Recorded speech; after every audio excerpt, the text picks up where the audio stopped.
Recently, I found myself on a stopover flight from Tel Aviv to Dubai, and right in front of me, there was this secular Israeli girl who was literally repulsive. Tattoos, body piercings, and I remember thinking to myself, yuck, how low can a Yiddish neshama stoop? But then 2 hours into the flight, this very same girl, she turns around to me, and she asks me, Kvod Harav, Slicha, im shachachti litpalel mincha, adayin afshar litpalel? If I forgot to daven mincha, can I still daven? In one instant, my whole view was transformed from yuck to wow. Look at this girl making room for the Rebbeinu Shalom, even in her crazy, decadent world.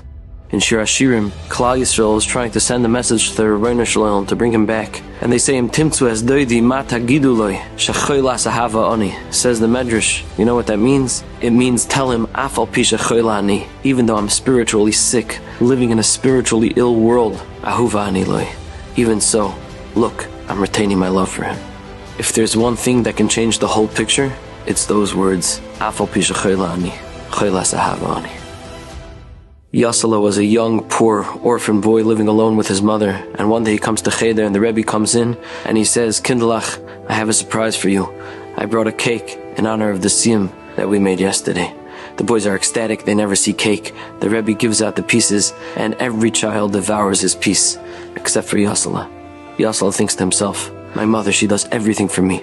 I have to bring this cake home for her. So he takes a napkin, he wraps up the cake, puts it in his pocket, and tries to forget about it. But an hour later, he can't resist. He sticks his hand into his pocket, breaks off a little piece, and eats some. A little while later, again, he's struggling. He can't resist, takes another little piece. And by the time the end of the day comes, he sticks his hand into his pocket one last time, and there's only a few crumbs left. And he says to himself, no, I can't finish it. I have to give something to my mother. He runs home, his mother greets him, he looks at his mother in the eye, and immediately he bursts into tears. His mother says, Yasala, what's the matter?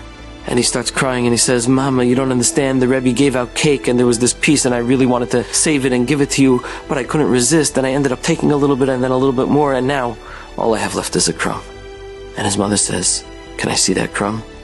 He takes the napkin out of his pocket, his mother opens it up, she looks at the crumb and she kisses the crumb and she says, Yasala, this crumb means so much to me because it tells me the story of how hard it was for you, how you struggled, and yet you still made sure to save me a piece.